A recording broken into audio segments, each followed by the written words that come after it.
It's a Daily Talk Show, episode 302. What's going on? Can you not touch my button again, please? Don't fucking touch me. You actually press the button that makes the music, the intro go. Yeah, I started this show. Did you realise that maybe I was about to forget? Yeah, I reckon you did. Yeah. Something you did forget was that a piece of mail was addressed to me yesterday that came and had my name on it, and you opened it. Fucking, I was actually pissed off this morning when I got in. Were you like genuinely? Oh, because what came was Craig Harper, our buddy. He's written a new book. It's called 20 Questions for Humans. It's very practical. Get your shit together. It's nice. Yeah. Good to see. He was telling us about this for ages. And I bought two copies. Mm-hmm. Got them shipped here. Yeah. Big media, on the business. Big yeah. media company. We're supporting our mate. Yeah. And I was just looking forward to it because I see you getting so much mail. Mm-hmm. You're like the kid at a party that opens the fucking birthday boy's presents. Well, no. What happened was we had been leaving for. We did a presentation thing at a TAFE yesterday, which is like an independent college type of thing.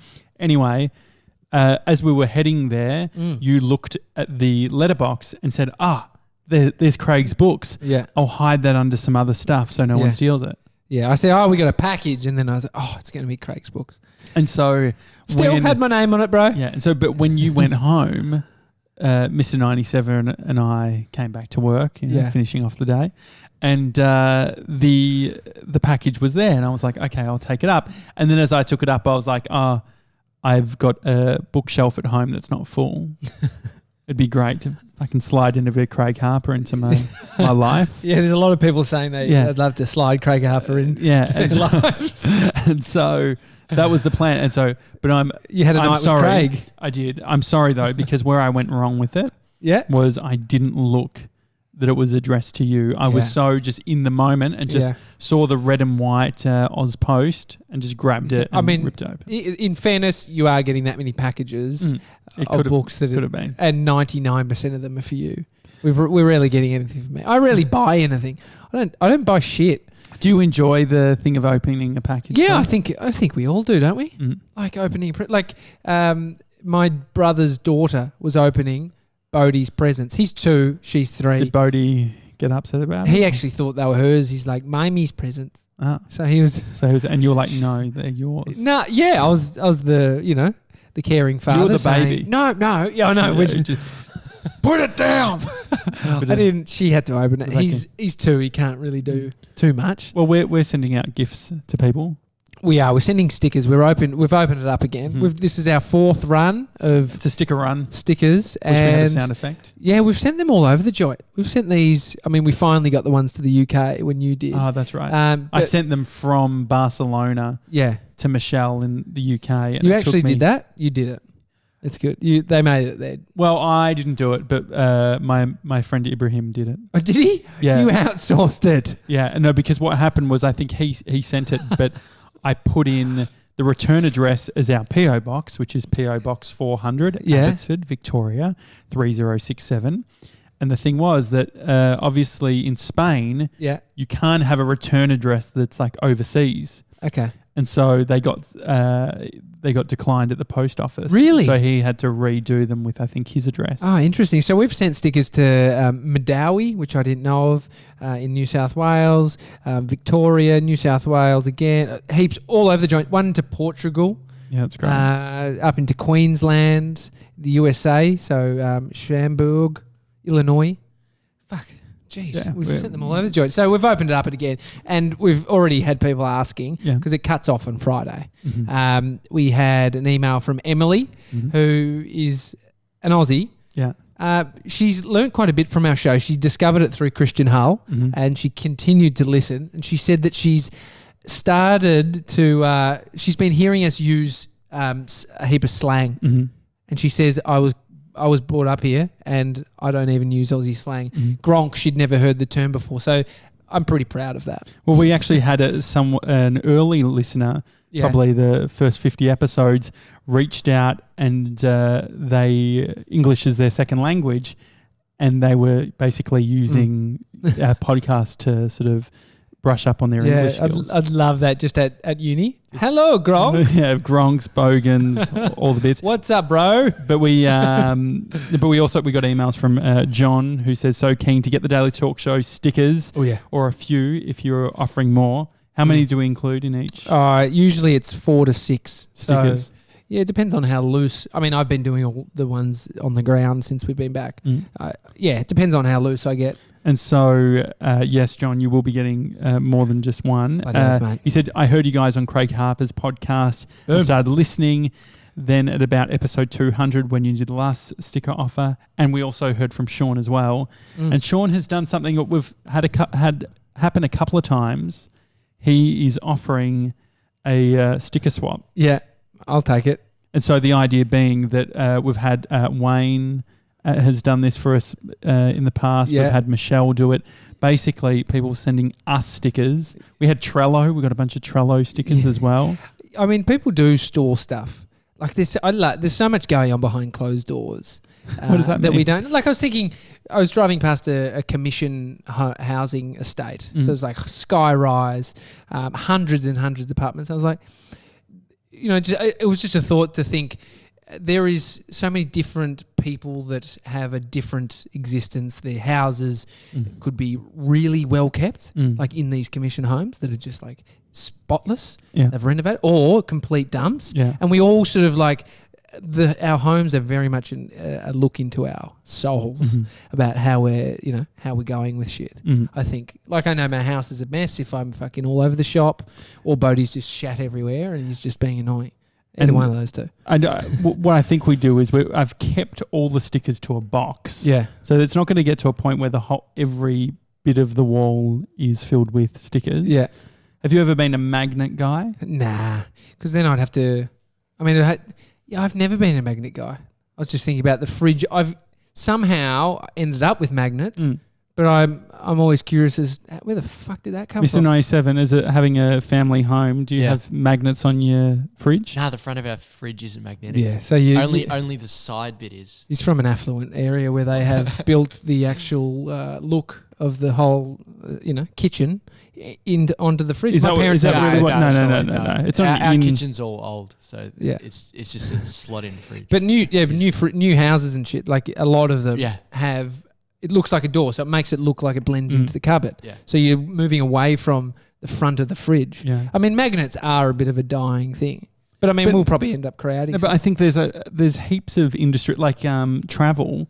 There's people who, if they go overseas, they get a magnet.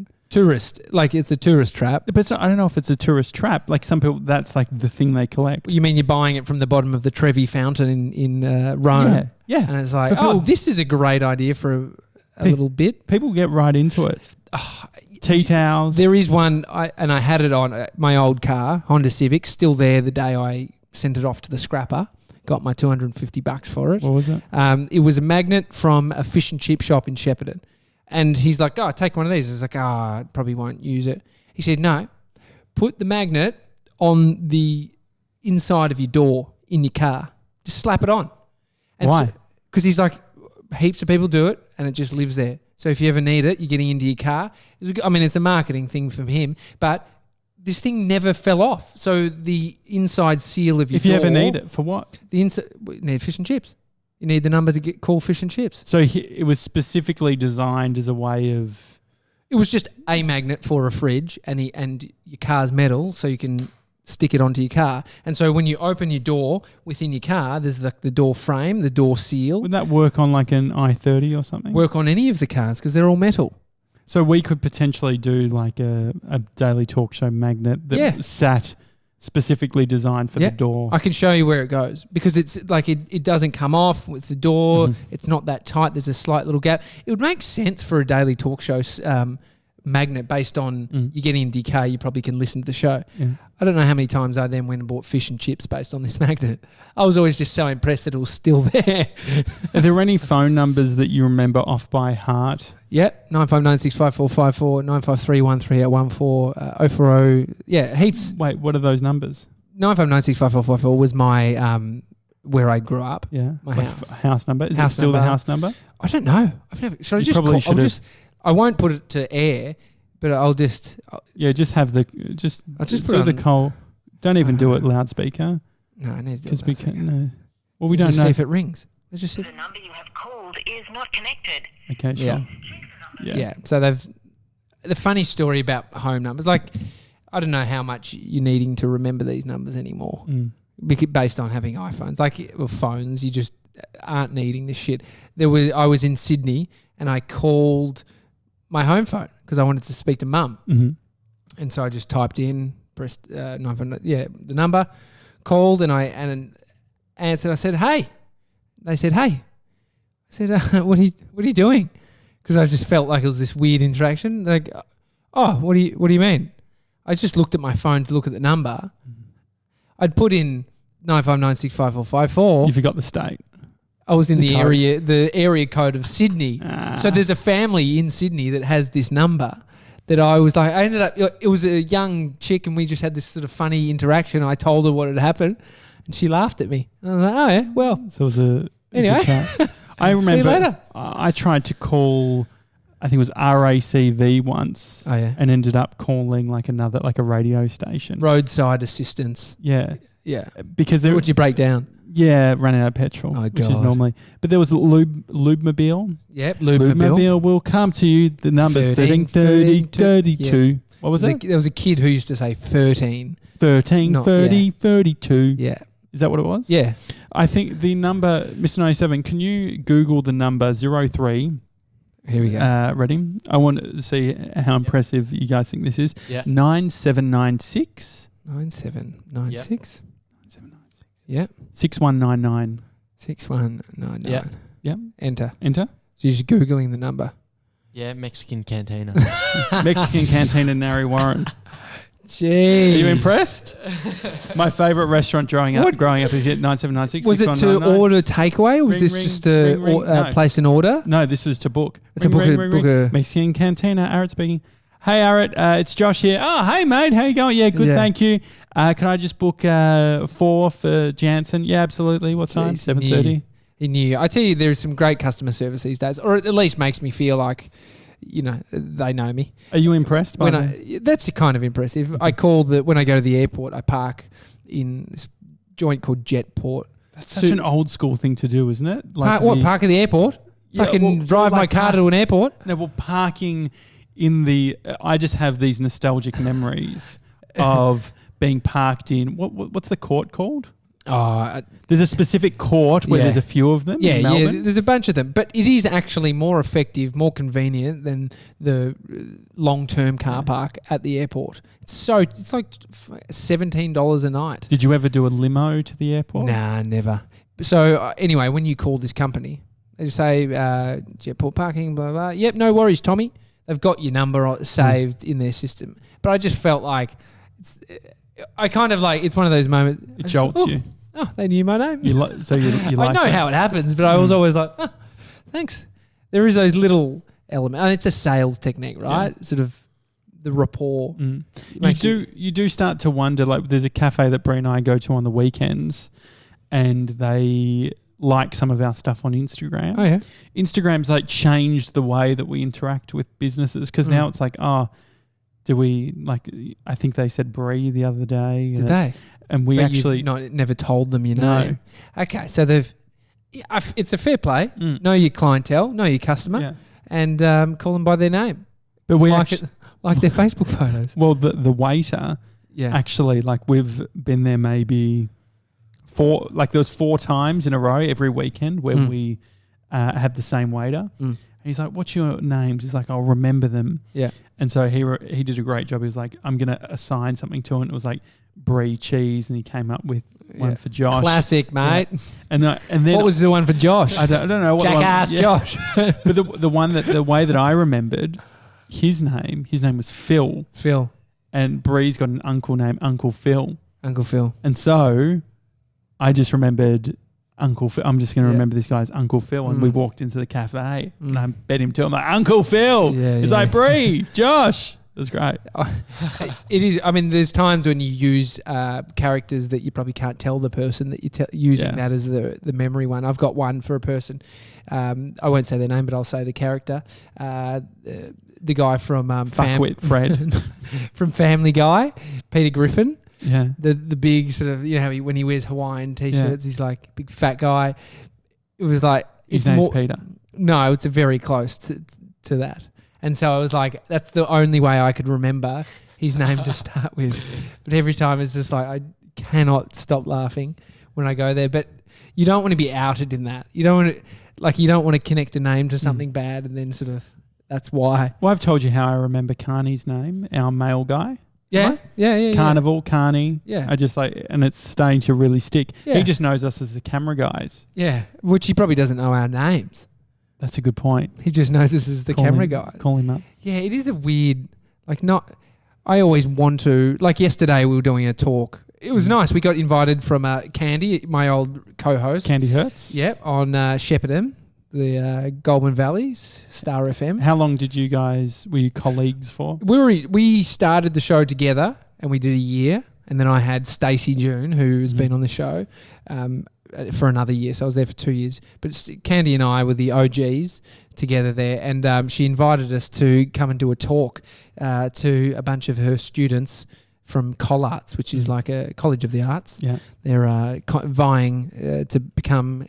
vying. They're going to be the next content creators. Yeah, they're doing like a content creator workshop. Can't remember where I was going with that. Well, we did that yesterday. Oh, but no, so yeah, we got introduced to a few people. It's like I just fucking went blank straight away. I'm just like, oh, hey, bro. Hey, mate. It's amazing how quickly you forget this shit. Yeah.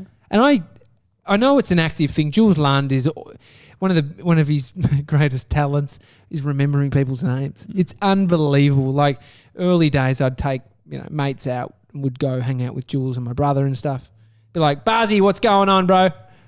How the fuck did you remember that? I can do that, but it just takes me a second. So I think the awkward pause maybe sort of outweighs knowing the name. Yeah. Like it's like my brain is really ticking. So there's the guy who does it naturally, which is Jules. But I think he's purposefully doing it. Yeah, it's something he still has to learn. Yeah, it has time. to be an intention going into a situation. Like, I'm going to remember this person's name. Because otherwise you're just caught up in your head. You're thinking about your own shit, what you're going to say. But is there an argument too that you might spend so much time trying to remember these people's names that you actually don't listen to what they're saying? I think there's probably a learning a period of time where you get good at it. So you get good at being the guy that quickly just says, that person related to that. Great. Fuck with David. What did you learn from going to Collarts? How did it make you feel? You're the anti-establishment guy. You are the school dropout. Yeah, 100%. But I think since I've left school and there's been a whole bunch of private colleges that have opened up that are offering courses more relevant to today's modern times. Yeah. Like it's not uni. It's not just going to get your marketing degree from, Swinburne or one of the big unis in Melbourne, and then dropping out like Mr. 97 did from was it Swinburne? Yeah, Swinburne. Yeah, Swinburne. Marketing degree dropout over here. Did you actually make any friends at Swinburne? No, not really. So because you were telling us you did how long in uni? 6 months. 6 months. Yeah. How many classes were planned and how many did you go to? Like what were your contact hours? 1 day a week. 1 day a week. Jesus, he dropped out of a 1 day a week course. 1 day a week. You could still do this while working full time with us. But I am the anti-establishment person. But I kind of love the vibe at these joints. Like me doing my personal training degree as a 17-year-old kid. I say degree. Cert 4, bro. It was like fucking the fail-less course. You can't fail. But it was still frightening as fuck for me. And I remember being around, I just quit. I'm not good. I will fail everything. That was the mindset, right? And it was nice to see people at a place that it's kind of cool. The venues are cool. They're in the coolest suburbs in Melbourne. That's what I was thinking. The location is sick. Yeah. And they're learning the shit that they want. And so there's now more offerings for doing stuff that you just want to do. It's not wrapped up in some other course and you got to do some arts thing before it or something. So I liked it. It was cool seeing some, people at that sort of early stage of wanting to give something a crack but not knowing what it is that they want to give a crack. If I said to you, hey, I've got a bunch of cash that you can't turn down. How much? Say $1 million. Oh, $1 million, yeah. Okay, $1 million. The thing is that I'm a representative from Open Universities. Yeah, okay. And we're trying to promote the age, what is it called? Like your old student? Yeah, a mature age student. Mature age student, thank you. Yeah. Got $1 million. We just need you to do a 2-year degree. Can you even do that, Mr. 97? Could you do a degree in 2 years? I know it's normally 3 years. But say you might be able to fast track it if you've got some. Yeah. Well, I've got prior experience. But what do they? If they were like you just have to pick a degree? Yes. What would it be if you'd have that degree? Okay, I think a marketing degree would be something that interests me. Mm. But I'd probably be rolling my eyes at everything. But if it was $1 million, be a smug fuck about it. No, but I would because I'm a marketer. You're a marketer. Mm. If you make any kind of content, you're understanding communications, and and so I think there would be stuff where we would struggle. It would be a super hard experience. This man, Craig Harper, who wrote this book, 20 questions if you're listening to the audio. Yeah, 20 questions for humans. He went back to university. So he's got an exercise science degree. So he's a scientist, an exercise scientist. He went back later in life after he had successful businesses, multiple training studios, other ventures that he was going, written books, blogs. And then he goes back sitting in a classroom as a 40-something-year-old man, I think it was, 40-year-old man, which, he ended up lecturing at those classes for some of them. But it's an experience that he took. I remember him telling me that he took, he basically stopped what he was doing with all his businesses and just became a student full-time, riding into Melbourne University or wherever it was in the city every single day or a couple of days a week. There's an appeal to it. Don't you think it's slightly appealing? Yeah. I think you need to be okay. Like, I don't want to be a struggling student. I'll be the millionaire student. You don't get the money until 3 years after you finish. 3 years up? Why 3 years? Well, because I can see you're trying to you're going to be the biggest baller in the whole place. I think my brother had some help with some of his later down the line assignments. What does that mean? So, because here's the thing, right? My brother went and did a graphic design, industrial design degree, and then got a full-time job. He then hadn't finished his course, but then was designing helmets that were in the Tour de France for a bike company and shit. So he nailed it. And cracked skulls. You missed the safety component. But look, but I think he got a bit of help with his assignments, outsourcing some help.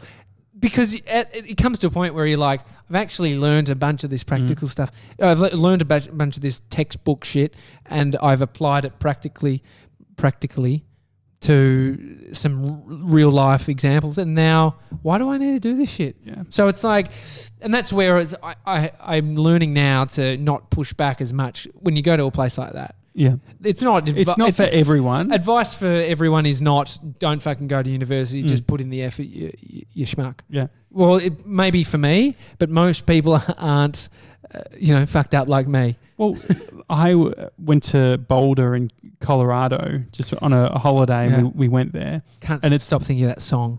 When, ever getting older, when back in Boulder. Oh.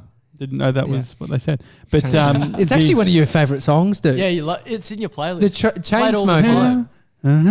Closer. Before I met you. Yeah. Yeah. Okay. Yeah, it's a good one. We could be one of those bands. We could be called Deftones. There is something so funny about when you say to somebody, "Oh, you remember that song?" And I'm humming it completely perfect to tune. I can't understand how you don't hear what I'm saying.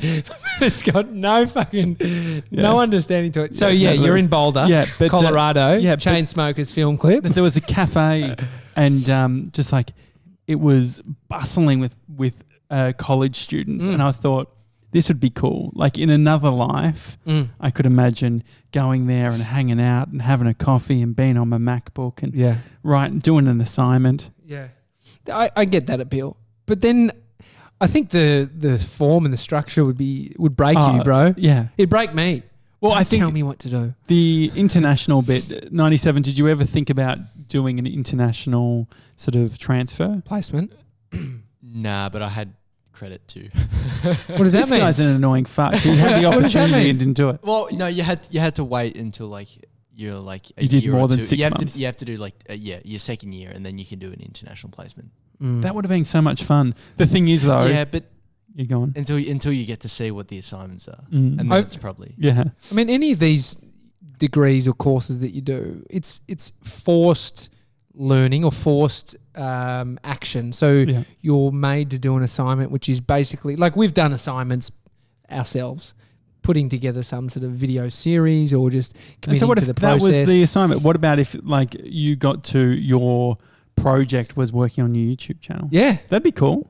do I still get my $1 million? I don't know. Well, I think take the $1 million off the table. But these are all, like if I gave you, it's I got very close to signing up to do a degree which one? in end of 2014. It was just before I Not went long away. ago. Yeah, it was just before I went overseas on the big trip with Nasan. Yeah, And I was like, I was thinking I wanted to do more writing. Yeah. I wanted to do more like I had just gone down a rabbit hole of all the stuff Nick Bilton, who's a journalist who wrote Hatching Twitter, a book all about Twitter.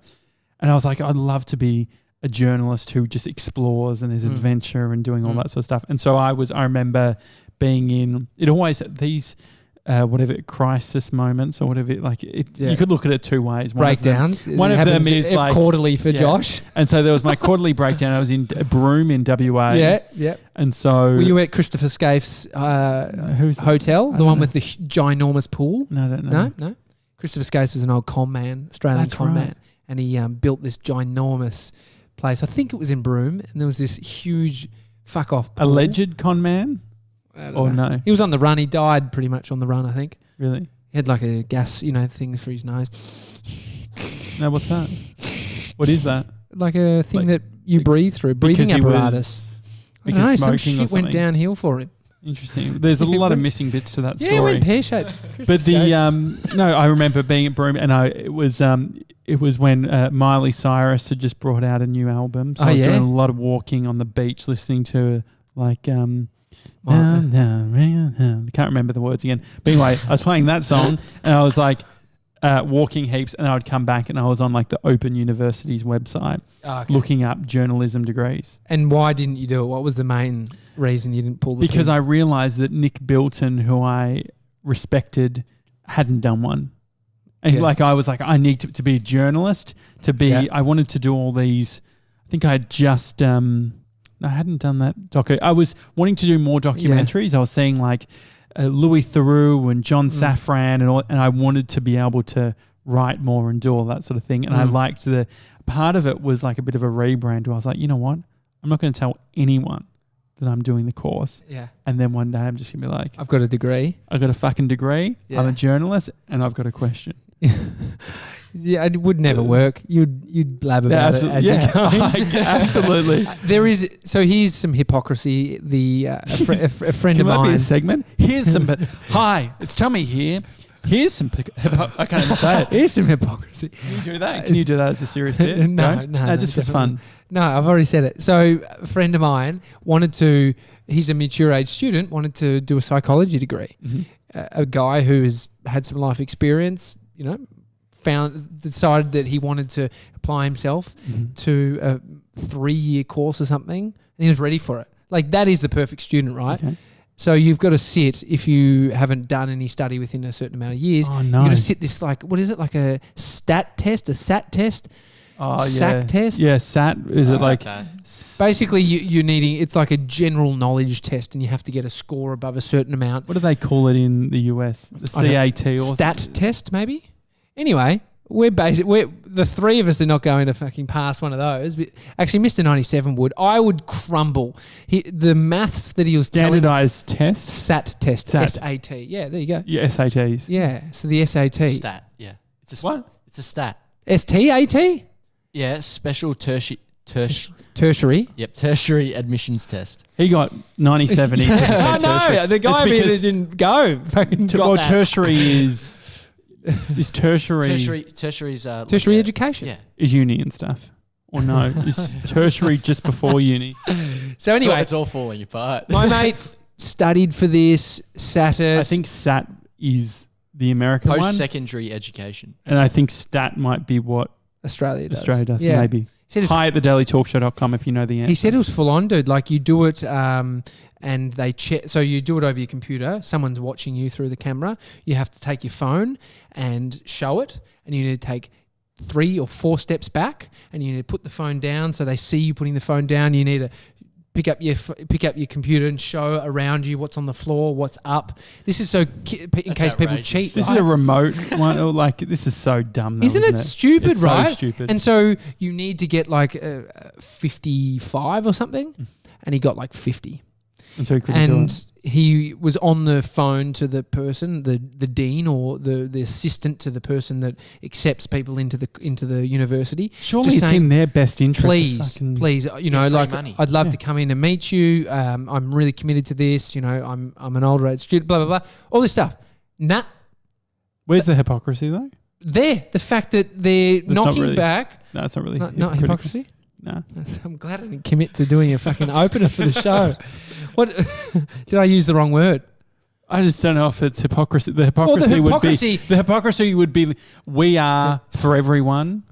Or true. Or that'd be contradictory. The word hypocrisy is the contrivance of a false appearance of virtue or goodness while concealing real character or inclinations, especially with respect to religious or moral beliefs. Way off.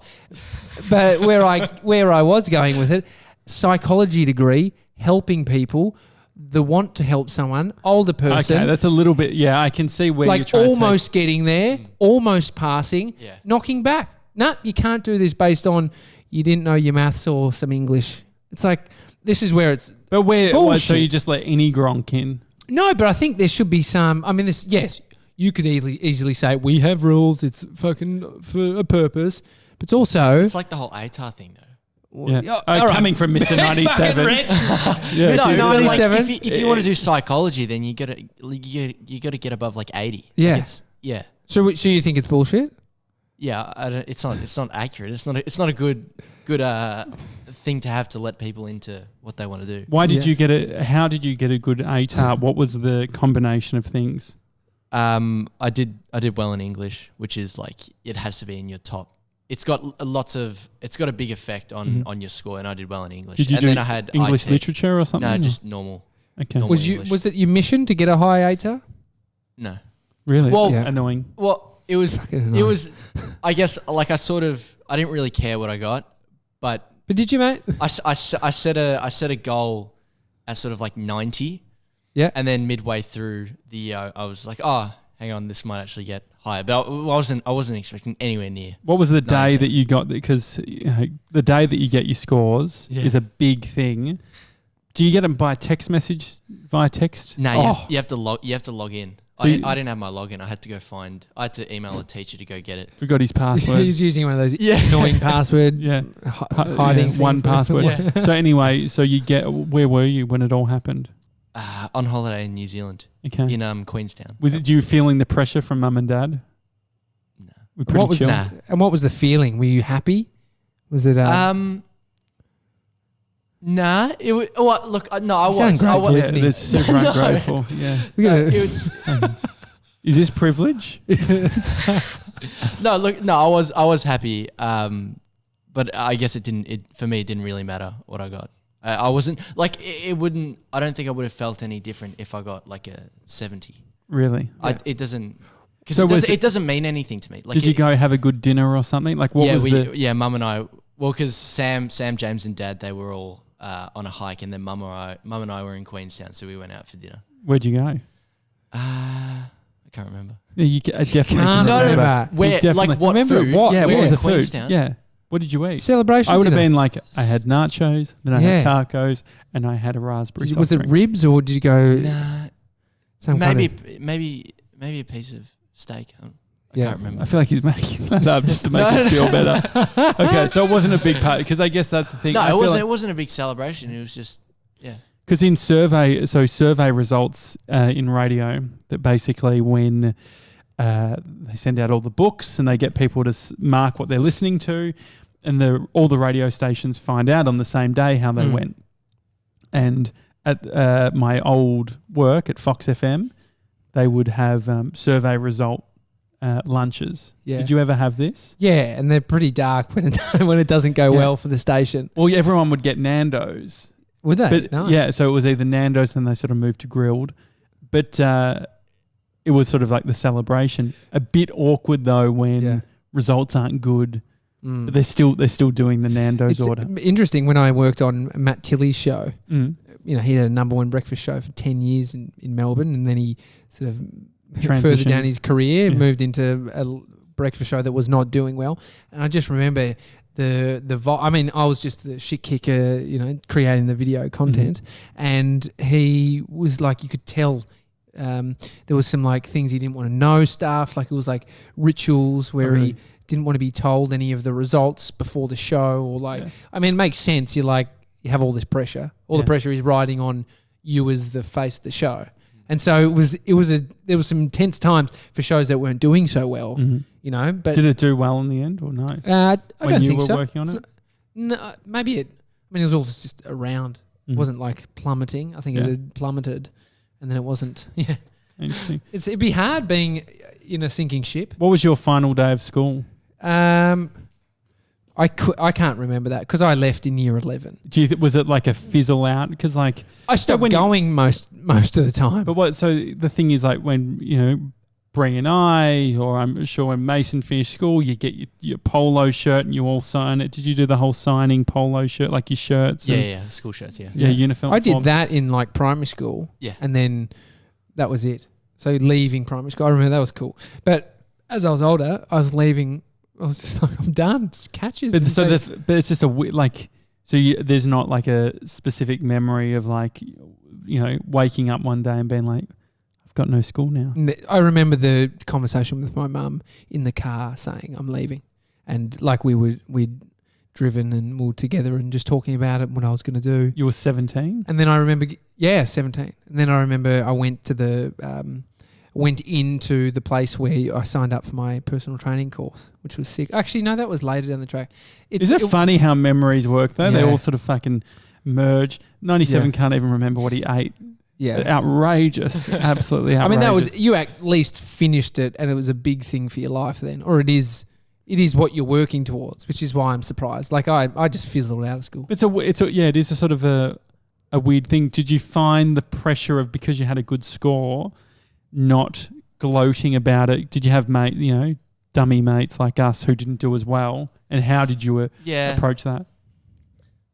Nah, just sort of, I don't know. It's hard because it's like when you've got that score, trying to be supportive of someone else, it's like you don't really mean that. Like you've just got a 97. But I don't know, probably just not putting any weight on what the ATAR means, just like helping them in that regard. Like it doesn't mean anything. But that would annoy the fuck out of them because you've rocked up with a 97 and then they might want to be a psychologist and need to get over 80 and they've got 65. Well, that's when it sucks, right? Yeah, when you're hard. trying to get into a course and it's all banking on. There's so much pressure for these kids. That's why it's full on. But the thing is, I mean, like if that's the case and you don't get it, it's like a 1 year. You can do like a 1 year thing and then transfer into what you want to. This is why you shouldn't get fucking rewarded for placing in a little running race when you're young, because first, second, and third, like there is like that is you have to. You can't be any less. You can't get here's a pat on the back for getting 69 when you had to get 70. There should be some like options for entrepreneurial people. What's the option if you don't get a good score? These colleges like Collards or these other ones that the thing is, like, it's still school. I feel like there is that, and then there's what is the other thing? Like I wonder, like the Jack Delosa, he's got a entrepreneur school. They all are still school. Like, what if we chucked all that out? Like, getting people into the workforce earlier, I think is cool. But I think it's so hard to do that in an effective way, mate. It's hard. And no one pushes it, like career advisors and stuff at school. Yeah, all of them are you just get pushed into university and TAFE. Do you? And I mean, no one's just like, have a year off and go do some work experience. Yeah. Like it's a lot of them are just like, oh, gap year, and then make sure you got your university course in place. How's the hypocrisy? Yeah. I think the socioeconomics and stuff plays into it as well. My school was like a sports academy, so there's lots of sports, but low socioeconomic and not as much. It was probably, I wouldn't be surprised if it was 40. I would like to know the numbers. We should try and look it up, but I reckon 40% of people went on to do a trade? Extended like a uni or whatever. I reckon there was less people went to uni that didn't. I reckon. So they would have gone to a trade. They would have started their own thing. They would have, I mean, there's a bunch of people killing it doing trades now. Yeah. So it's like, that is the getting out in the workforce. Kids, I went to school with a bunch of them that dropped out, started a trade. Yeah. By the time they're 22, they're a fully qualified builder and they're sitting there building license and they can go on to create a development company, a building company, whatever. It's like... It's a good way to go. Yeah. It's a one way to go. Yeah, it's one way to go. And that's the thing, even Conspiracy Jimmy, it's like, my son, I think, the plumbing, the this, the that, like we're always going to need pipes. Yeah. We're always bloody going to need pipes. Definitely, because Josh will always be shitting. Exactly. Well, Jimmy always definitely needs pipes. And so that's the thing, is that's part of it, which is I think that like everyone's on their individual journey. Yeah. And it takes a lot of listening to be like, oh, what are you actually into? What do you want to do? And I guess we can't, I wonder how much of it's environmental versus, I mean, where were you pulling from, Mr. 97, when you were trying to work out what to do? Where was your inspiration coming from? We didn't have the podcast yet. Yeah. I had my YouTube channel. Was it me? Yeah. I think Josh is you're sort of just like pushed. Like you grab it from what you've done at school. So all your subjects that pushes you into something. But I think for me it was just like looking at like Elon Musk and like Tesla, SpaceX and stuff. I was just like, oh, business would be cool. And so I thought I pulled it from there. And then watching, I've sort of always enjoyed like watching films and stuff. So I think that probably drew a bit of inspiration for me to get involved. There feels like there's an opportunity for industry and smaller business to have incentives to engage with students more too. Because slightly fucked up that's the, like from a student perspective, it's like Tesla. Like that's where it's sort of like it's great, but there's also like, wouldn't it be great if small business and medium-sized business was engaged enough in the community that the dream was, I'm going to finish school and I want to work for this business. Yeah. Yeah. Well, I think it is everyone thinking that they can do some huge... Well, that's a dream. Mars. It's Hollywood. I remember being in year 12 and looking up UCLA and looking up, going to California. I had an IT teacher who was friends with Jay Leno. He's American. I was like... He was actually friends with Jay Leno? I thought it was the sickest thing ever. That's pretty sick. And he failed me. Did he? I didn't do my Excel sack. And he said, if you don't do your Excel sack, you're going to fail, right? That's the only thing he said to me, right? Yeah. If you don't do your Excel sack, you'll fail. I said, okay. Anyway, I got my results back. He fucking failed me. Why? Did you do your Excel sack? I didn't do the Excel sack. Of course you fucking failed. Well, the thing is that like it shows you. No, it's IT. The thing is, it shows you within the school. It's like if I went to a private school, there would have been fucking meetings and pulling in parents and being like, Josh is going to fail IT. Nah, that's not true. Don't you think, Mr. 97? I went to private school, $15,000 a year. I went to public school and I had some of the most supportive teachers in public school. No, but my point is that... Like, I think the private school... I don't know, but I feel like private schools might have more of a reputation to uphold. And so they try really like elevate all... I mean, it's in the best interest of everyone to elevate students, but I think... Yeah. I would have been kicked out of the school, I reckon, if I was doing what I was doing. Where it's like, it was just it was a one flippant conversation of, oh, you never did that sack. If you don't do it, you'll fail. Versus definitely, I reckon most schools and even teachers, even classes within that system in the school that I went to would have had multiple sort of things before they said, okay. I actually thought in my head, I'm like, he's saying that, but he was so loose about it. I'm sure, like, it's fucking... I passed music industry. I didn't do any of my coursework, didn't do any of the textbook work, but my teacher said, look, if you film, he was in a Queen cover band. Yeah. And he said, if you come to, it was Musicland in like the western suburbs, he picked Bree and I up and we went to Musicland. God, what were your teachers doing? And I filmed kids up. I filmed his gig and he passed me.